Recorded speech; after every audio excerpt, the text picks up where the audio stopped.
नमस्कार मित्रांनो, आज आपण पुन्हा एका नवीन व्हिडिओ सोबत भेटत आहोत। तर आजचा जो घटक आहे ना, तर तो आपल्या अभ्यासक्रमातील वित्त पुरवठा करणाऱ्या संस्था असा जो उल्लेख केलेला आहे ना घटक त्याच्याशी निगडित आहे। म्हणजे एमएसएमई या ना वित्त पुरवठा करणारे यांना आर्थिक मदत करणाऱ्या ज्या काही संस्था असतील ते आपण बघणार आहोत। त्याच्यापैकी आज आपण एक डिटेलमध्ये सीडबी बघणार आहोत आणि बाकीच्या उर्वरित जे आहे ना तर ते वन स्ट्रोक म्हणजे एकाच व्हिडिओमध्ये त्या सगळ्याच्या सगळ्या बघणार आहोत। सीडबी आपण डिटेलमध्ये बघणार आहोत कारण की याच्यावर खूप वेळा प्रश्न विचारला जातो। तर सीडबी काय आहे? Small industrial development bank of India. याच्या नावातच दडलेलं आहे की हे कशासाठी आहे, हे लघु उद्योगांसाठी आहे। ओके, म्हणजे भारतीय लघु उद्योग विकास बँक ही काय आहे ते बघूया। संसदेने कायदा करून 2 एप्रिल 1990 रोजी या बँकेची स्थापना केली। ही जी बँक आहे तर it serve as the primary financial institution for the promotion, financing and development of the MSME sector. तर MSME सेक्टरच्या संपूर्ण प्रोत्साहनासाठी, वित्त पुरवठा करण्यासाठी आणि विकासासाठी जबाबदार असलेली एक प्राथमिक वित्तीय संस्था आहे। सध्याचे जर याचे आपण चेअरमन अँड मॅनेजिंग डायरेक्टर पाहिले तर ते शिव सुब्रमण्यम रामन हे आहेत। काही पॉइंटर्स मध्ये जर बघायचं झालं तर शिव सुब्रमण्यम रामन हे अध्यक्ष आहेत। याची स्थापना 2 एप्रिल 1990 मध्ये झाली। अधिकार क्षेत्र भारत सरकारमध्ये आहे। भारत सरकारचं जे वित्त मंत्रालय आहे, ओके, वित्त मंत्रालय, तर त्याच्या अंडर येते हे वित्त मंत्रालयाच्या अंतर्गत मिनिस्ट्री ऑफ फायनान्सच्या अंतर्गत येतं आणि याचा ऑफिस हेडक्वार्टर आपल्याला लखनौ येथे बघायला मिळतं। मुख्यालय विचारू शकतात, मुख्यालय लखनौ येथे येतं। सिडबीचा शेअर होल्डिंग पॅटर्न म्हणजे सिडबी मध्ये कोणाची किती टक्के हिस्सेदारी आहे? जी केंद्र सरकार आहे त्याची हिस्सेदारी 20.85% आहे। तुम्ही रफली फक्त 20% धरा बरं का, म्हणजे तसं तुमचं लक्षात राहील। जे काही स्टेट बँक ऑफ इंडिया आहे त्याची जवळपास 15.65% आहे। LIC ची 13.33%, नाबार्डची 9.36% आणि अदरची उरलेली जवळपास 40%। हे असं आहे। म्हणजे जर असं विचारलं सर्वात जास्त कोणाची, तर सर्वात जास्त लक्षात ठेवायचं केंद्र सरकारची आहे। ओके, तुम्ही म्हणा अदरची, अदरमध्ये खूप सारे घटक येतात ना छोटे छोटे, मग केंद्र सरकारची सर्वात जास्त आपल्याला हिस्सेदारी इथं बघायला मिळते। त्याच्यानंतर स्टेट बँक ऑफ इंडिया पण आहे, LIC पण आहे आणि नाबार्ड पण आहे। हे शेअर होल्डिंग पॅटर्नवर पण प्रश्न विचारू शकतात म्हणून आपण इथे घेतलेला आहे। तर ही सिडबी नेमकी आहे तरी काय ते आपण थोडं जाणून घेऊया। बघा, सिडबी ही भारतातली एक प्रायमरी इन्स्टिट्यूशन्स आहे। म्हणजे ही काय एक प्राथमिक संस्था आहे। कोणासाठी? MSME सेक्टरसाठी, सूक्ष्म लघु उद्योगांना प्रोत्साहन, वित्त पुरवठा आणि विकास करण्यासाठी एक प्राथमिक संस्था आहे। ही काय करते? जे काही ऍक्टिव्हिटीज होतात त्यांना कोऑर्डिनेट करण्याचं काम करते सिमिलर इंडस्ट्रीज मध्ये। म्हणजे MSME मधील जे काही ऍक्टिव्हिटीज होतात त्याला मदत करण्याचं, त्याच्यामध्ये जे काही समन्वय साधण्याचं काम हे करत असतं। सिडबी MSME ला त्यांच्या नाविन्यपूर्ण तंत्रज्ञान आणि उत्पादनाचा विस्तार, मार्केटिंग, विकास, व्यावसायीकरण करण्यासाठी आवश्यक असलेला निधी मिळवण्यात मदत करून देते। MSME सेक्टर काय करते? फंड्स देते। कशासाठी? एक्सपांड करण्यासाठी, वाढवण्यासाठी, मार्केटिंग करण्यासाठी, डेव्हलपमेंट करण्यासाठी आणि कमर्शियलाइज करण्यासाठी त्यांचे प्रोडक्ट आणि त्यांच्या टेक्नॉलॉजीसाठी। विविध व्यवसायातील व्यक्तींच्या गरजा पूर्ण करण्यासाठी बँक अनेक योजना तसेच आर्थिक सेवा उत्पादने ऑफर करते। याच्या खूप साऱ्या योजना आहेत। त्या योजना ज्या आहे ना तर त्या PDF मध्ये तुम्हाला मिळतील। आपण स्लाइड मध्ये त्या ऍड केलेल्या नाही आहेत कारण की टेबल व्यवस्थित स्लाइड मध्ये ऍड होत नाही, तर म्हणून मी त्या PDF मध्ये व्यवस्थित ऍड केलेलं आहे। याची PDF तुम्हाला मराठी आणि इंग्रजी दोन्ही भाषेत उपलब्ध होईल आणि ही PDF अशी नसणार आहे, PDF सेपरेट असणार आहे, इंग्रजी वेगळं मराठी वेगळं, फक्त स्लाइड मध्ये टाकण्यासाठी मी दोन्ही एकत्र ठेवलं आहे। याची थोडी जर ऐतिहासिक पार्श्वभूमी जर आपण बघितली तर बघूया आपण। Industrial development bank of India म्हणजे औद्योगिक विकास बँक ऑफ इंडियाने स्थापनेपासून लघु उद्योगांसह सर्व उद्योगांना अर्थसहाय्य करण्याच्या क्षेत्रात एक शिखर बँक म्हणून, म्हणजेच एक अपेक्स बँक, जसं बघा सुप्रीम कोर्ट काय एक अपेक्स कोर्ट आहे, म्हणजे एक सर्वोच्च संस्था आहे ना, तशी त्याच पद्धतीने एक सर्वोच्च बँक म्हणून काम केलेलं आहे। तथापि लघु उद्योगांच्या वित्त पुरवठ्याची क्रियाकल्पाचा जसजसा विस्तार होत गेला तसतशी लघु उद्योगांसाठी स्वतंत्र शिखर बँकेची गरज भासू लागली। ज्या पद्धतीने लघु उद्योगांचा विकास होत गेला त्या पद्धतीने असं वाटू लागलं की यांच्यासाठी एक सेपरेट बँक असली पाहिजे। मग परिणामी सिडबीची स्थापना करण्यात आली, जिने लघु उद्योगांसाठी IDBIच्या वित्त पुरवठा उपक्रमाचा संपूर्ण जो ताबा आहे, म्हणजे जी काही ऍक्टिव्हिटी आहे त्यांनी स्वतःकडे घेतलेली आहे। ओके, जी IDBI कडे होती, इंडस्ट्रियल डेव्हलपमेंट बँक ऑफ इंडियाकडे ज्या काही ऍक्टिव्हिटीज होत्या लघु उद्योगांशी संबंधित त्या सर्व त्याने स्वतःकडे ठेवल्या। याची स्थापना आपल्याला माहितीच आहे की 1990 मध्ये झाली आणि 1988 चा जो कायदा होता त्याच्यानुसार 2 एप्रिल पासून हा कायदा लागू करण्यात आला।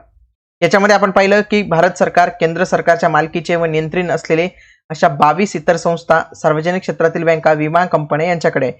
म्हणजे याचा शेअर होल्डिंग पॅटर्न आपण मागेच बघितलेला आहे. सिडबीचा रोल काय, सिडबीची भूमिका आहे काय बघूया. सिडबी काय करते, इनडायरेक्ट लेंडिंग सुद्धा करते. म्हणजे काय, अप्रत्यक्ष कर्ज पुरवठा करते. हे बँकांना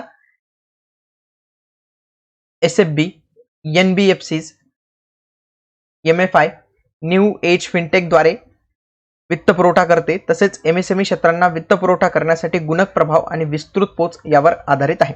म्हणजे it is done through the SFB, NBFCs, MFI आणि न्यू एज फिनटेक. म्हणजे काय करते की खूप साऱ्या ज्या छोट्या छोट्या बँक्स असतात, म्हणजे नॉन बँकिंग फायनान्शियल इन्स्टिट्यूशन्स असतील, कॉर्पोरेशन असतील, मल्टी फायनान्शियल इन्स्टिट्यूशन्स असतील, स्मॉल फायनान्शियल बँक्स असतील, काही फिनटेक असतात बघा. जसं पेटीएमला फिनटेक म्हणतात. तर पेटीएम, आता तू पेटीएम कडून लोन नाही घेऊ शकत, पण ते लोन देणारे जे फिनटेक आहेत तर त्यांना हे कर्ज देते आणि ते कर्ज पुढे तुम्हाला देतात. म्हणजे त्यांना वित्त पुरवठा करते. म्हणून काय म्हणलं जातं इथं इनडायरेक्टली म्हटलं जातं. Okay, it base on the multiplier effect and wider reach in financing MSME sector. हे काय करतं, मल्टीप्लायर इफेक्टवर चालतं. म्हणजे काय करतं, हे काय करतं बघा.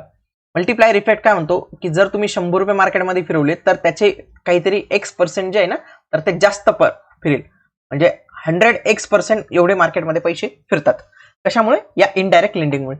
डायरेक्ट लेंडिंग करते म्हणजे काय, थेट कर्ज देण्याचा प्रयत्न करते. त्याच्यानंतर याच्याकडे फंड्स ऑफ फंड असतो. म्हणजे काय, it promote the entrepreneurship by providing the funding to emerging startup through the funds of fund channel. म्हणजे काय, एक फंड ऑफ फंड निधी बनवलेला असतो ज्याच्याद्वारे ते स्टार्टअपला निधी पुरवून उद्योजकताला प्रोत्साहन देतात. प्रमोशन अँड डेव्हलपमेंट, प्रोत्साहन आणि विकास.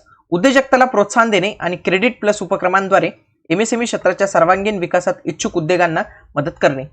सरकारच्या एमएसएमई केंद्रित योजनांसाठी नोडल एजन्सी सारख्या भूमिकांद्वारे एक सूत्रधार म्हणून काम करणे. सिडबीची वित्त पुरवठा 2 प्रकारे केले जाते. एक असतं डायरेक्ट लेंडिंग आणि एक असतं इनडायरेक्ट लेंडिंग. आपण सगळ्यात आधी डायरेक्ट लेंडिंग बघूया. मग डायरेक्ट लेंडिंग मध्ये असते project financing, equipment finance scheme and technology development and modernisation fund scheme. Project financing मध्ये काय असतं, जो एखादा प्रोजेक्ट असेल त्या प्रोजेक्टसाठी लागणारे पैसे दिले जातात. इक्विपमेंट मध्ये त्या प्रोजेक्टसाठी लागणारे इक्विपमेंटसाठी पैसा दिला जातो. आणि वेगवेगळे जे टेक्नॉलॉजी असतील त्या टेक्नॉलॉजी विकत घेण्यासाठी आणि एक्झिस्टिंग इंडस्ट्रीला मॉडर्नायझेशन करायचे असेल त्याच्यासाठी डायरेक्ट पैसे दिले जातात. त्याच्यानंतर आहे bill financing scheme. Bill financing scheme मध्ये सिडबीच्या थेट सहाय्याचा मोठा वाटा येतो. त्याच्यानंतर आहे equity assistant scheme. SIDBI offer equity assistance to the various type of businesses. It provide the merchant bankers with a line of credit to close brought out deals for their small industrial unit clients.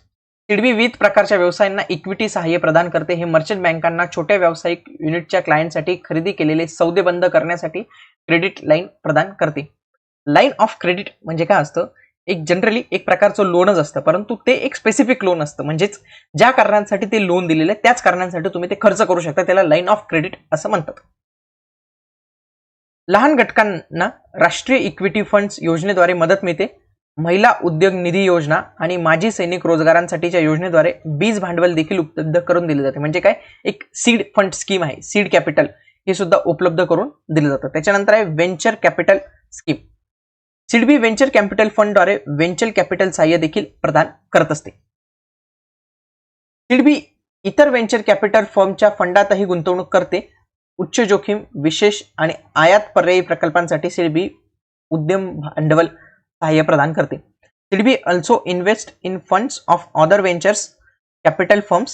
SIDBI provide the venture capital assistance to the project that are high risk, specialise and import substitutions. म्हणजे काय की ते काय करतं, सिडबी अशा काही venture कॅपिटल्समध्ये, venture capital म्हणजे एक प्रकारचं एक फर्म असतं की जी वेगवेगळ्या ठिकाणी गुंतवणूक करते किंवा कर्ज देते. त्याच पद्धतीने सिडबी पण एक व्हेंचर कॅपिटल म्हणून काम करतं. व्हेंचर कॅपिटल फंड आहे आणि तो दुसऱ्या फंडमध्ये सुद्धा म्हणजे त्यांचे पैसे द्यायचा. आणि हे पैसे ते कशासाठी यूज करतात, जिथं हाय रिस्क असेल. समजा खूप एखादा उद्योग असेल, तो उद्योग स्थापन करणं एक हाय रिस्क असेल, तो चालेल का नाही याच्याविषयी माहिती नाही. त्याच्यानंतर जो उद्योग फार स्पेशलायझेशन लागत असेल, म्हणजेच काही वॅक्सिन वगैरे तयार करायचं, त्याच्यानंतर इम्पोर्ट सबस्टिट्यूशनसाठी वापरला जात असेल. इम्पोर्ट सबस्टिट्यूशन म्हणजे काय, जो मोबाईल आपण ऍपलचा मोबाईल बाहेरून मागवतोय तोच मोबाईल भारतात तयार करणं, म्हणजे त्याचे सगळे पार्ट भारतात तयार करणं. म्हणजेच काय की जो आपण इम्पोर्ट करतोय तर तो बंद होईल. म्हणजे काय, इम्पोर्टला एक सबस्टिट्यूशन तयार करणं हे काही सोपं नसतं. बघा, तुम्हाला एक उदाहरण देतो. आपण जे वॅक्सिन बनवतो, खूप सारे मेडिकल बनवतो, त्याच्यासाठी एक ड्रग लागतं, त्याला म्हणतात API ओके, तर एपीआय जे ड्रग आहे ना, तर ते भारतात बनत नाही. जर हे भारतात, हे चायनामधून खूप मोठ्या प्रमाणात येतं. आता हे भारतात बनवायचं असेल ना, तर याच्यासाठी खूप मोठा पैसा लागेल. हे पैसा कोण देणार आहे? हे व्हेंचर कॅपिटल फंड मधून देणार आहे. कारण की हे काय आहे, एक इम्पोर्ट सबस्टिट्यूशन गोष्ट आहे. भारत सरकार नेहमी इम्पोर्ट सबस्टिट्यूशनला बढावा देत असते, चालना देत असते. कशासाठी? कारण की आपला बाहेरून येणारा जो इम्पोर्ट आहे तर तो कमी होईल. बाहेरून येणारा इम्पोर्ट कमी झाला म्हणजे काय, आपले कडनं बाहेर जाणारे डॉलर कमी होईल. त्याच्यामुळे काय की आपला रुपया डॉलरच्या तुलनेत आणखी मजबूत होईल. ठीक आहे. यापैकी बहुतांश प्रकल्प स्वदेशी विकसित तंत्रज्ञान वापरण्याचा प्रस्ताव देतात आणि अनुभवी तांत्रिक उद्योजकाद्वारे प्रोत्साहन दिले जाते. पुढे इनडायरेक्ट सहाय्य कसं मिळते बघा. बँका, राज्य वित्तीय महामंडळे आणि राज्य औद्योगिक विकास महामंडळे यांनी जारी केलेल्या कर्जाच्या पुनर्वित्तीकरण करणे आणि लघु उद्योगाने जारी केलेल्या पुनाची पुनर्गणना करणे. म्हणजेच काय, रिफायनान्सिंग टर्म लोन्स. म्हणजेच काय, रिफायनान्स केलं जातं काहींना आणि rediscounting bills issues by the small scale industries. म्हणजे काय होतं, कधी कधी समजा 1000 करोडचा लोन दिला असेल. आता 1000 करोडचा तर स्मॉलला दिला जाणार नाही, मी सिंपल घेतो. 10,000 करोडचा लोन दिला असेल. आता हे लोन देऊ शकत नाही, पण त्यांची कॅपॅसिटी आहे 1 करोड 8 करोड देण्याची लोन. तर हे 2 करोडचा जो गॅप आहे ना, तर तो गॅप कधी कधी सिडबी द्वारे सुद्धा भरला जातो. सिडबी इनडायरेक्ट देतं, कारण की ते रिफायनान्सिंग आणि रिडिस्काउंटिंग करून देतं बिलचं. पुढे सिडबीची कार्य काय काय आहेत बघा. सिडबी काय करतं, रिफायनान्स करतं लोन्सला. रिफायनान्स बघा, एका वेळी फायनान्स झाले त्याला फायनान्स म्हणतात, दुसऱ्या वेळी फायनान्स केले त्याला रिफायनान्स म्हणतात. ठीक आहे. लघु उद्योग बँक ऑफ इंडिया जे आहे PLI, छोट्या मोठ्या उद्योग युनिटांना दिलेली कर्ज पुनर्वित्त करते आणि त्यांना संसाधने देखील पुरवणी करते. पुढे यात बिल सवलत म्हणजे काय, बिल डिस्काउंट आणि रिडिस्काउंट सुद्धा समाविष्ट केले जातात. It also aids the expansion of marketing channels of small scale industrial sector of product both domestic and international market. हे देशांतर्गत आणि आंतरराष्ट्रीय बाजारपेठात MSME द्वारे उत्पादित केलेल्या जे काही उत्पादन असेल त्यांच्यासाठी विपणनसाठी सुद्धा मदत करते. विपणन म्हणजे मार्केटिंग, समजलं. It provides a factoring, leasing and other services to the small scale. ते वेगवेगळ्या औद्योगिक चिंतांना, जे काही इंडस्ट्रियल कन्सर्न असतात त्यांच्यासाठी फॅक्टरिंग, लिझिंग आणि इतर सेवा सुद्धा प्रदान करते. ही एम्प्लॉयमेंट ओरिएंटेड इंडस्ट्रीजला एनकरेज करते. पुढे मॉडर्नायझेशन अँड टेक्नॉलॉजिकल ऍडव्हान्समेंटसाठी काम करते. Timely flow of credit and working capital provide करण्याचं काम करते आणि state level venture capital fund सुद्धा प्रोव्हाइड करते. सिडबीचे बेनिफिट्स काय आहेत, सिडबीमुळे काय काय फायदे होतात बघूया. इथे ना कस्टम मेड लोन भेटतात कधी कधी. सिडबीच्या पॉलिसीजमुळे काय होतं, तुमच्या व्यवसायाच्या गरजांवर आधारित लोन मिळते. तुम्हाला जशी गरज असेल त्या पद्धतीने लोन मिळतं, म्हणून यांचे लोन हे कस्टम मेड असतात. म्हणजे काय, बनवलेले असतात. ठीक आहे. समर्पित आकार असतो म्हणजे काय, डेडिकेटेड साईज असते. क्रेडिट आणि कर्ज कंपन्यांच्या आकारानुसार तयार केली जातात. म्हणजे जसं कंपनीची साईज असेल त्याच्यानुसार ते कर्ज जे आहे ना, तर ते तयार केले जातात. आकर्षक व्याजदर असतात, व्याजदर पण कमी असतात. असिस्टंट इथं वेगवेगळ्या मदत सुद्धा प्रोव्हाइड केले जाते. नुसतं कर्जच नाही तर खूप सारे सल्ले देखील प्रोव्हाइड केले जातात. सुरक्षा रक्कम, security fee. Without providing the security, business people could receive the loan of 100 lakh rupees. म्हणजे 100 लाख रुपयांपर्यंतची रक्कम त्यांना विना सुरक्षा प्रोव्हाइड करता भेटू शकते. ही सुरक्षा कोण प्रोव्हाइड करते, ही ना गव्हर्नमेंट प्रोव्हाइड करते. म्हणजे कोणी प्रोव्हाइड करत नसेल तर. या कॅपिटल वाढ, भांडवल वाढ.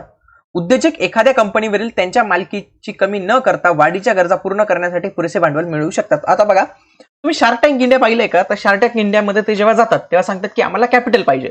आता या कॅपिटलच्या बदल्यात आम्ही काय करू, तुम्हाला आमच्या कंपनीचे जे शेअर्स आहेत तर ते तुम्हाला देऊ. इथे काय म्हटलेलं आहे की जर तुम्हाला असे पाहिजे असेल तर तुमचे शेअर्स डायल्यूट न करता, म्हणजे तुमचा मालकी हक्क डायल्यूट न करता, तुमचा मालकी हक्क कोणालाही न देता तुम्हाला पैसे भेटू शकतात. म्हणजेच काय, तुम्हाला शार्क टँक मध्ये जाण्याची गरजच नाही. Equity and venture capital. पुढे सबसिडीज पण मिळत असतात वेगवेगळ्या. त्याच्यानंतर ट्रान्सपरन्सी पण आहे यांच्या सगळ्या याच्यामध्ये. निष्कर्ष काय निघतो पूर्ण याचा, की SBI is mandated to serve as the principal financial institution for executing the triple agenda of promotion, financing and development. म्हणजे 3 पद्धतीचे काम करतं. एक आहे प्रमोशन, दुसरा आहे फायनान्सिंग आणि तिसरा आहे development of the MSME sector. तर त्याच्यासाठी हे फार महत्वाचे आहे. ठीक आहे. अशा पद्धतीने सिडबी विषयी माहिती घेतली. येणाऱ्या व्हिडिओमध्ये आपण बाकीच्या काही ज्या संस्था असतील ना त्यांच्याविषयी एक शॉर्ट मध्ये माहिती घेऊ. संपूया. लवकरच काही दिवसात आपला कोर्स संपणार आहे, कारण की खूप सारे टॉपिक आपले जवळपास झालेले आहेत. थोडे 2-3 टॉपिक बाकी आहेत, ते लवकरात लवकर कव्हर करू, म्हणजेच तुम्हाला अभ्यासासाठी मोकळं होईल. ठीक आहे, भेटूया पुढच्या व्हिडिओमध्ये. तोपर्यंत जय हिंद, जय महाराष्ट्र.